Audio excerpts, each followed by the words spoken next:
Fala galera da Jornada do Dinheiro, tudo certo? Aqui é o Vitor Hernandes e hoje nós vamos com a atualização da carteira de ações do Jornada. Então, nesse mês de maio, a gente não teve o nosso tradicional Sell in May and Go Away, e isso porque o Ibovespa subiu 0,7% no mês, e essa tradição aí, né, de que em maio sempre cai a bolsa, já fazia uns 10 anos mais ou menos, que sempre no mês de maio tinha uma queda do Ibovespa, tá? E isso é muito comum também nos Estados Unidos, né, que os investidores costumam zerar posições para ir para as férias e tal, esse é o que o pessoal costuma comentar. Mas nesse último mês de maio a gente não teve essa venda em massa, né? E aí a gente acabou tendo uma valorização do Ibovespa e também refletiu aqui na nossa carteira de ações, tá? No mês passado a gente estava com uma rentabilidade acumulada aqui negativa em cerca de 1%, em alguma coisa, né? E agora esse mês, graças a essa valorização, a gente virou para o positivo aqui 1,06%, tá? É claro que é muito pouco, né? A gente faz cerca de 3 meses aí que a gente está com a carteira de ações, né? E 1% de valorização é muito pouco. Mas isso é porque a gente pegou um período aí que a bolsa deu uma pequena queda, tal, ficou meio de lado, e ainda a gente tem muita indefinição, né? Por causa da reforma da Previdência. Então é totalmente normal a gente ter valorizações, desvalorizações aí nesse período, mas o importante é a gente focar no longo prazo e nos fundamentos das empresas, tá? Então, a última empresa que a gente comprou aqui foi a Sanepar, né? Que logo depois que a gente comprou, ela já despencou o preço, porque saiu uma notícia de que não teria o reajuste tarifário, né? Das empresas de saneamento, e aí a empresa despencou, chegou até uns R$ 65. Eu até queria comprar mais aí nessa queda, mas como a nossa carteira só tem atualização uma vez por mês, eu só posso fazer a compra ou uma venda nesse dia que eu gravo. Então, se a gente decidir, né, optar por comprar ou vender alguma coisa, tem que ser sempre nessas atualizações, a gente não pode aproveitar um timing durante o mês, porque é a regra aqui que está na nossa carteira. Beleza? Então, a EZTEC ainda segue com uma desvalorização, mas eu acredito que ao longo do ano ela vai se recuperar, até porque daqui a pouco a gente vai ver os resultados das 4 empresas que ficaram faltando, né, divulgaram agora em maio. No mês passado, eu falei sobre os resultados da Fleury, dos resultados da Log e da VEG, tá? Então, hoje eu vou falar sobre como foram os resultados do primeiro trimestre de 2019 das outras 4 empresas aí da carteira, beleza?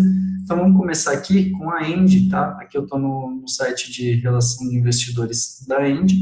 Daí é só você acessar essa parte aqui de release de resultados, você baixa esse arquivo aqui. Beleza?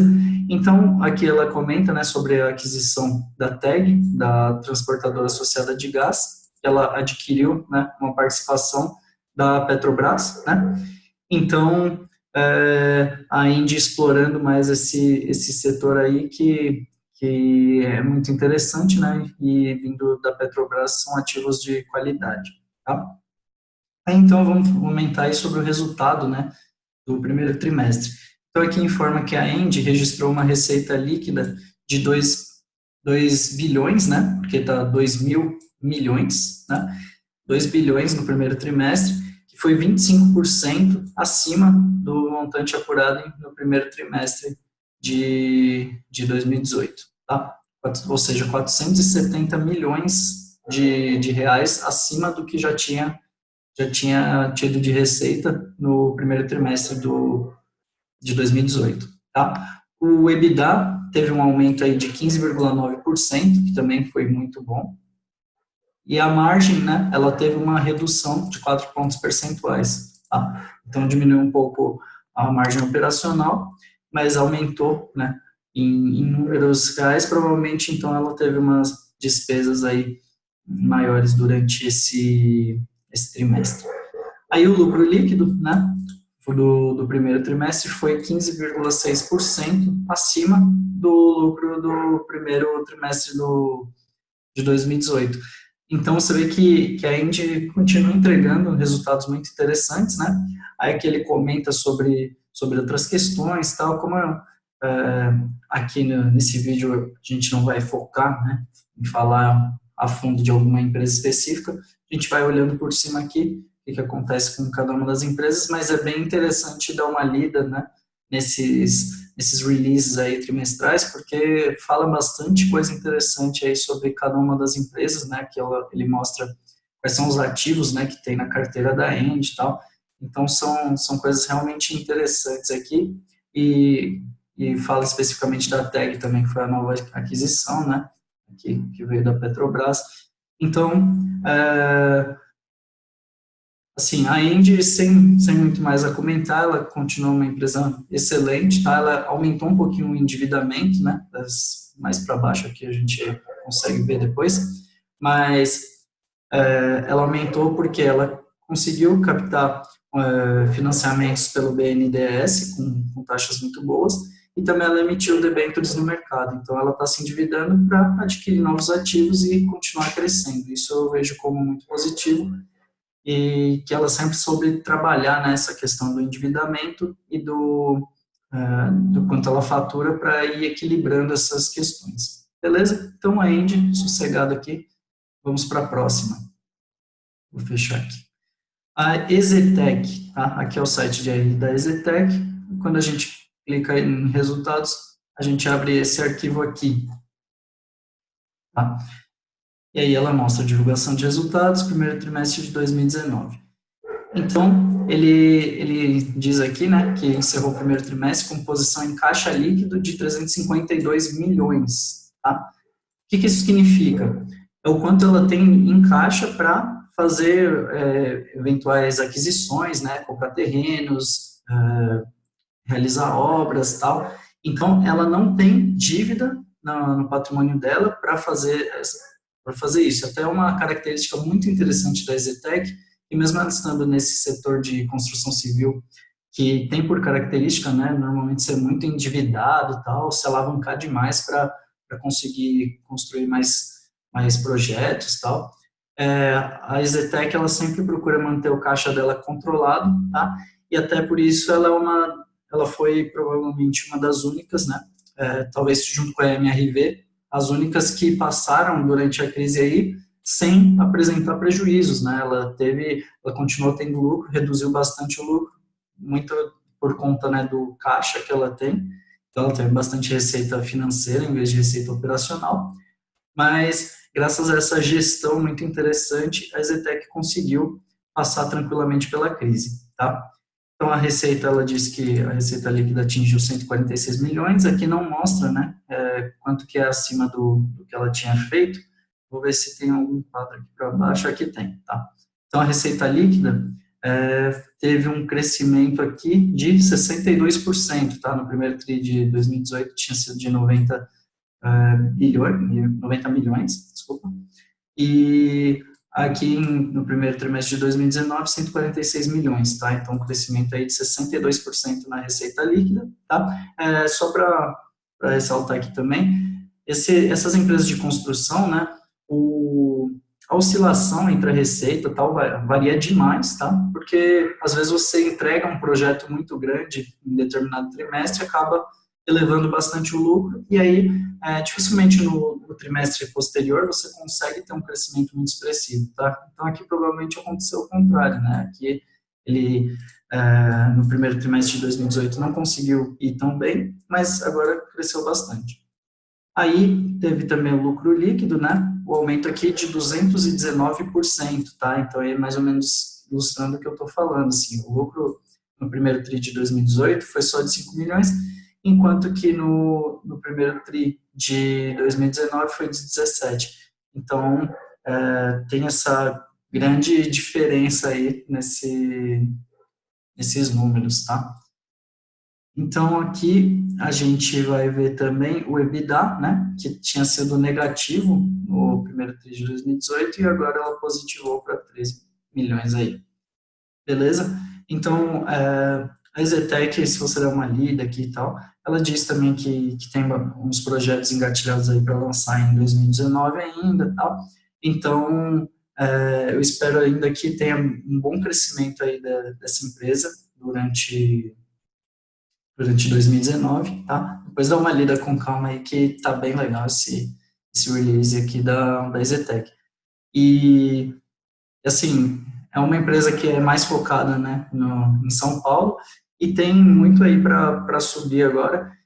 Se na crise, né, ela passou bem tranquila, justamente por uma gestão de caixa muito boa, agora ela consegue, tem tudo para se recuperar bem aí, tem bastante terrenos aí estratégicos que ela já comprou para realizar os projetos, então acredito que ela tem muito aí para crescer e ela está até bem negativa ali na nossa carteira, né, 12%, só que a gente já tem uma participação até que relevante nela de 15%, então, assim, ela deve se recuperar bem e a gente pode pegar os frutos disso. Beleza? Então, a EZTEC aí, para mim, muito tranquila, eu gostei dos resultados e segue o jogo. Aí, o próximo que a gente vê é o Itaú, tá? Aqui é o site de RI do Itaú.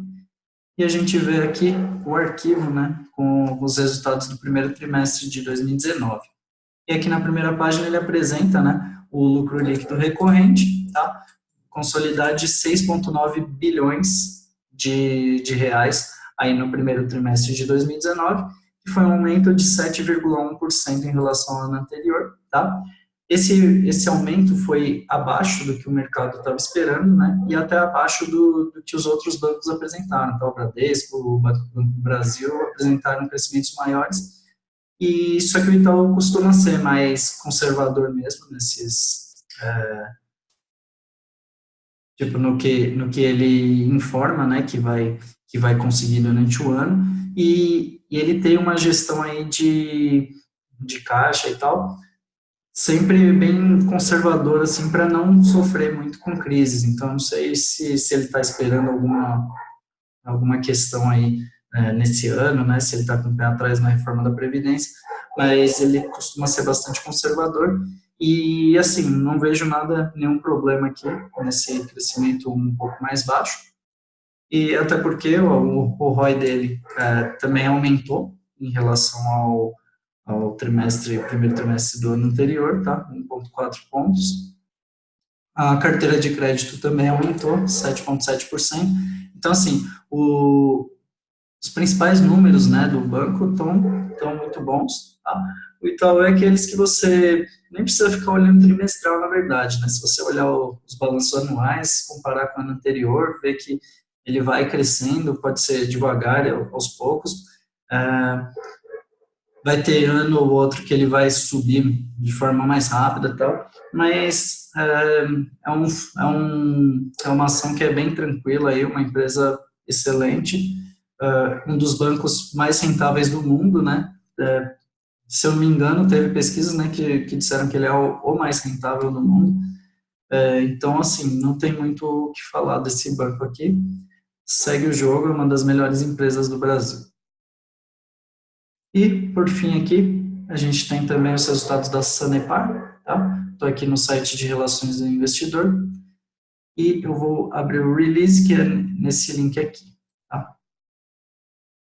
Aí os resultados do primeiro trimestre de 2019 da Sanepar. Ela teve um crescimento da receita líquida de 9,9%, tá?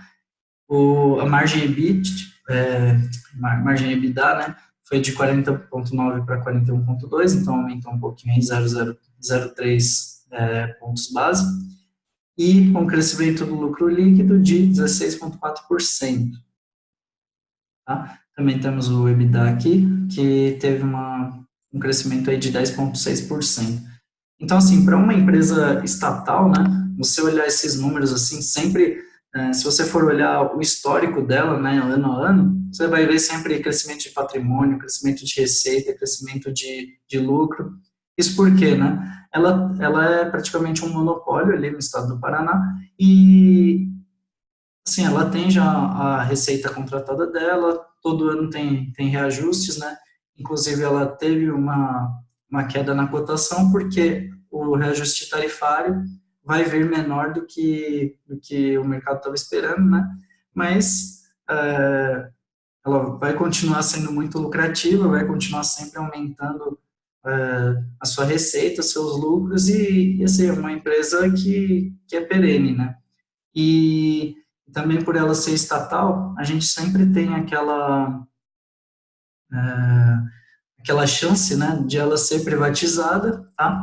E o mercado enxergar ela com menos risco e potencialmente valorizar mais ainda as suas cotações. Então, assim, eu já vejo ela com múltiplos muito baratos, mesmo sendo estatal. Se ela se privatizar, ela pode melhorar ainda mais as operações dela, e o mercado também vai enxergar ela com risco muito menor e também precificar ela mais alto. Então, assim, eu estou enxergando a Sanepar como uma oportunidade muito interessante, e provavelmente é nela que eu vou fazer o aporte desse mês também, tá?